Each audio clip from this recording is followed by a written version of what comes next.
Magandang gabi mga kababayan dito sa ating YouTube channel.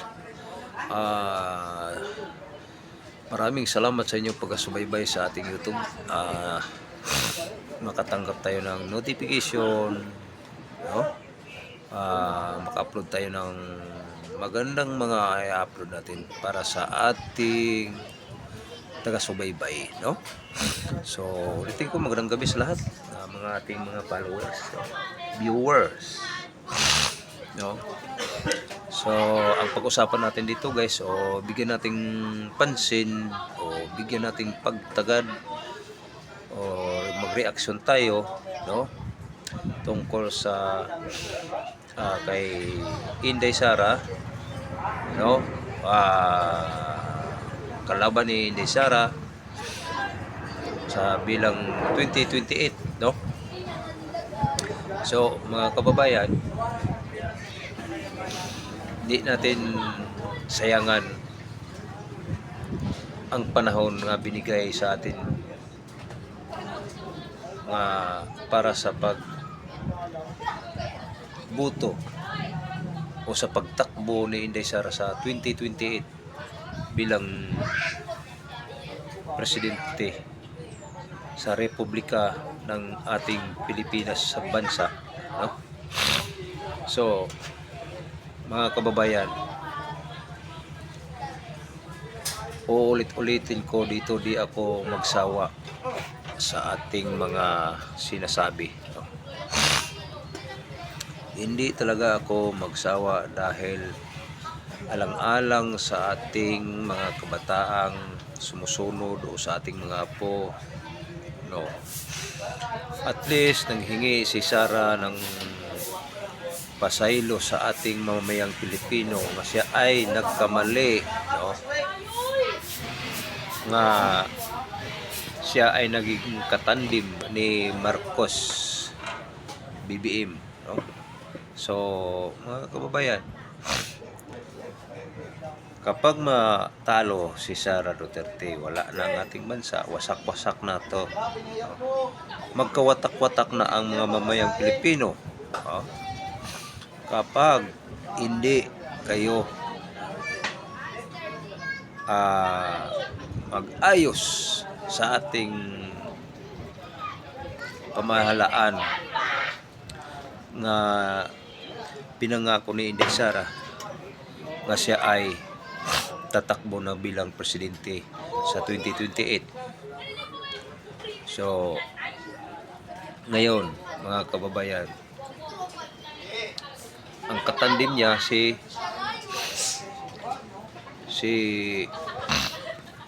Dante Marcolita bilang Vice Presidente. Si Dante Marcolita, oh, kasi siya ang bilang matalino, no? So, mga kababayan, sana itong hinihingi namin sa inyo, mapapakinggan ninyo. Parehas tayo, may mga pamilya, mayroong sumusunod sa atin. Huwag niyong sayangan ang ating mahal na Pangulo nga Inday Sara sa pagtakbo sa 2028 election pagka president sa ating lipunan o sa ating bansa, sa tinatawag nating Republika ng Pilipinas, no? So, hindi natin sayangan, no? Na tayo po ay magkakaisa, ha? Magandang gabi sa ating lahat, sa mga viewers, minamahal nating viewers. Sana nandyan kayo sa magagandang kalusugan, mga OFW, na kayo po ay maging ingat o suportahan natin, mga kababayan, ang ating mahal nga Pangulo Inday Sara Duterte sa pagka-presidente sa Republika ng Pilipinas, no? So, malinaw mga kababayan, Si Inday Sara, malinaw na malinaw nga si Sara ay tatakbo pagka presidente. Ngayon, tatakbo. Sino ang katandim? Wala pang nakakaalam, pero ako nakakaalam na ako mga kababayan kung sinong katandim niya. Alam niyo kung sino? Dante Marcolita, pagka vice presidente. Oh, sino ba? Wala. Sino ba 'yon? Dalawa lang ang pagpilian yan eh. Dalawa lang. Pero opinion ko sa lahat, no? Opinion sa lahat.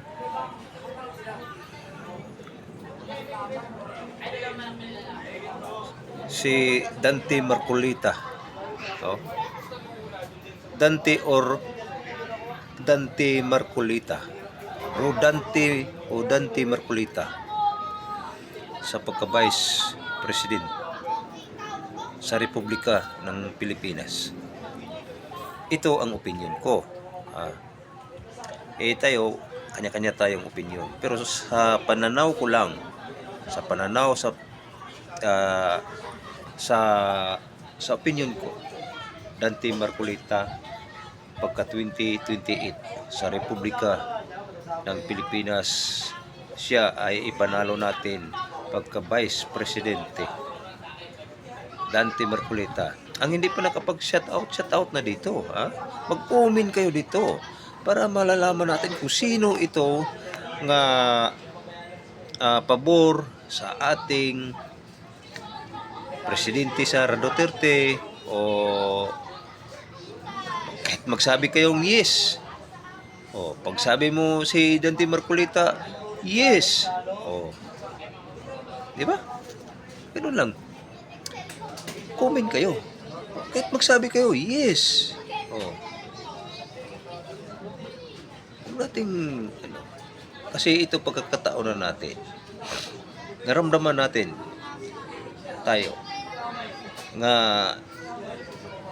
naalaala ba natin na sunod-sunod ang bagyo sa ating bansa na pumapasok. Wala mang nagagawa si BBM. Tandaan ninyo mga kababayan. Ito mga kababayan, patunayan natin ito. Wala talagang nagagawa. Inaangkin pa nga niya yung sa donisyon sa West Philippines, sa China, yung tulay. Inangkin pa niya, di ba? Hindi siya nahiya. Bakit mahiya siya? Ang kapal ng mukha ni Marcos, kapal yung mukha. Kung di pa makapal, di magnakaw yung bilyon-bilyon, hindi pipirmahan yung recession, nasaan yung sinasabi nilang may makukulong? Siya mismo nagsabi, di maabutan ng December mayroon makukulong. Siya nagsabi yan, di ibig sabihin sinungaling siya. Sinungaling si BBM. Ayun pala, siya ang number 1 nga kurakot, diba? Siya ang number 1 nga kurakot. So ito mga kababayan, comment kayo dito. Hindi tayo dito titigil kapag hindi makikita natin ang katotohanan, So balik-balik tayo dito mga kababayan, Sara Duterte para pagka-presidente sa 2028.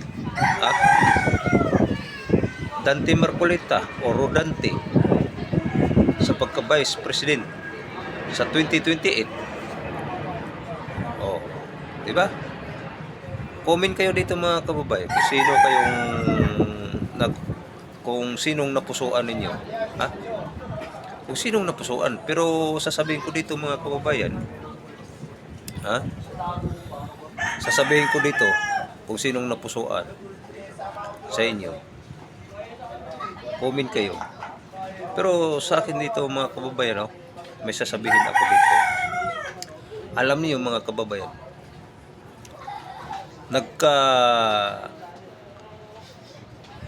kinakabakabahan na sila. Kasi alam mo bakit? Ang admin ni Marcos, kinakabahan na sila. Lalo na si Marcos. Alam nyo mga kababayan, si Marcos. Kapag si Inday makaupo na sa pagka-presidente sa 2028, lalayas yan si Bongbong Marcos. Maniwala kayo sa akin o sa hindi, lalayas yan si BBM. Oo, lalayas yan. Sa ginagawa niya sa pagpahuli ni Roa Rodrigo Duterte, hindi na yung magpapakita yung pamilya yan. Ha?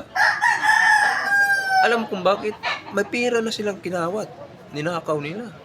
Oh, ha? Malita-malita. Yun ang tunay nga legasya ni BBM, nakawan sa pera. Yan ang legasya niya. Hindi yung legasya para sa ating bayan, hindi. Never, ha? Never. Hindi yan ang legasya ni BBM nga siya ay magiging tutulong sa ating bayan o tutulong sa ating mamamayan. Mga sakuna. Never, never. Pero kung sabihin niya nga, kung sabihin natin siya nga ay siya ay mangnakaw, is correct, good. Kung sabihin natin siya ay mangnanakaw, number 1 siyang kurakot sa ating bansa. Ha? Number 1 kurakot na sa ating bansa. Ha? Ngayon, si Amy Marcos, baiid ng baiid kay Sara para mapapansin. No?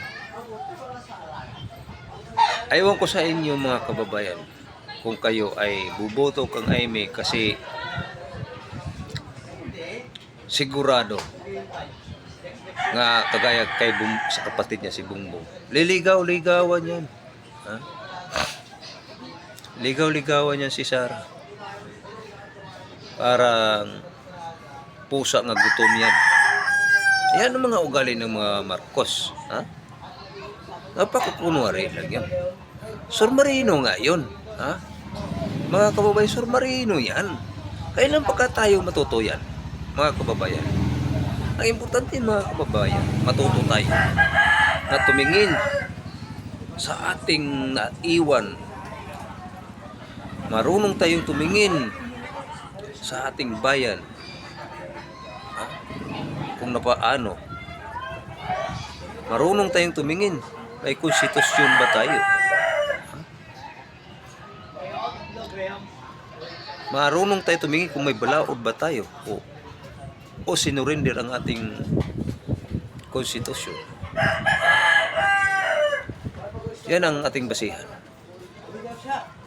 Sana para sa 2028, Inday Sara Duterte pagka-presidente. Yan. Uulitin ko mga kababayan, ang mga Marcos admin, kinakabakabahan na sila. No? Si Ontiveros, talon ng talon, iyak ng iyak. Bakit? Wala silang mapuntahan. Alam niyo kung bakit, kung sino pagdating sa 2028, maraming sapol. Ha? Maraming masapol. Kidnapping. Ha? O number 1, kidnapping. Kay Duterte. Sino? Marcos admin. Ha?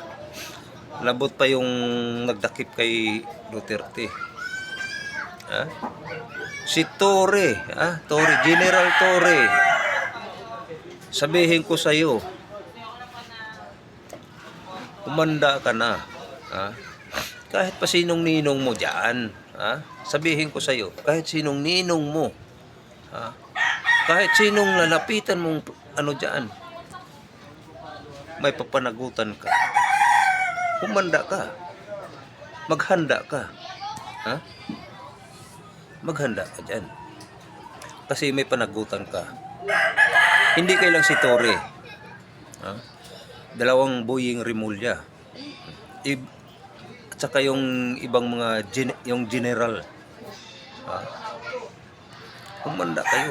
Kayong masangkot sa pagkidnap kay Duterte. Siguradong sigurado kayo. Sapol kayo sa pagdating sa time pag si Sara mapiling presidente. Alam nyo, si Sara malakas na ngayon. Kahit pa paano niyong gagawin nga gawa-gawa kayo ng kwento nga walang kwenta, mas lalong lumakas. Ha? Yan ang kayo ang mga nandyan sa gobyerno. Mabuti pa kung magtago na lang kayo sa saya ng asawa niyo. Totoo yun, sinasabi ko mga kababayan. Hindi ako nagsisinungaling, walang fake news dito. Baka kayong mga vloggers dyan sa mga anti-BBM, yun ang mga fake news eh. Alam ko yun, anti-BBM, fake news yan. Marunong gumagawa-gawa ng kwento nga walang kwenta. Oh. So, tayo po, ang hindi pa nakapag-subscribe dito, pindutin nila ang bell button. Masaya na kaming content creator. Sana tulungan ito ninyong ating YouTube channel para umangat. Para sa inyo ito, hindi sa amin. Kung kayo ay tutulong sa ating YouTube channel, pinutin lang niyo yung bell button. Masaya na kami mga content creator. Itong kinukontent natin para sa kinabukasan sa ating mga anak, kinabukasan sa ating bayan, kinabukasan sa ating lahat. Ha? Kahit saan ka pa galing, para sa ating lahat. Ha? Ang pag-upo ni Inday Sara sa 2028 presidente. Lalo na si Dante Marcolita o Rodante pagka 2028 Vice President. Oh, totoo yun. Walang fake news dito, mga kababayan. Walang fake news. Ha? So, ulitin ko, ang di pa nakapagpindot sa bell button, pindutin na agad ninyo para makatanggap kayo ng mga ina-upload nating magagandang tawag nitong mga bagong balita. No? Saka sa inyong tulong dito sa ating YouTube, kami po masaya na kung kayo ay nakatulong sa ating YouTube channel. Para sa ganun man, hindi para sa atin, para sa lahat itong ating YouTube, para mapansin natin kung sino ang mayroong katotohanan dito sa ating mamayang Pilipino nga naglingkod sa katotohanan sa ating bansa. Diba? Yan ang ligasya ni Inday Sara. Ha? Yan ang ligasya ni Inday Sara. Sana mga kababayan, hindi kayo magkakamali pagboto sa 2028 Inday Sara Duterte, no? Sa pagka-presidente, mga kababayan. So, mga kababayan, maraming salamat. God bless, mabuhay ang ating bansa nga sana makatayo muli para sa 2028 presidente sa Republika ng ating bansa, Inday Sara. Para sa Republika sa 2028, Dante Marcolita. Huwag nating kalimutan, silang dalawa ang ating iboto. Kahit malayo pa, mangampanya na tayo. Mga kababayan, mangampanya na tayo kahit malayo pa. Hindi na malalaman natin yan at parating ng parating yan. So, ulitin ko, kinakabahan ang mga admin Marcos. So, maraming salamat. Mabuhay ang Pilipinas.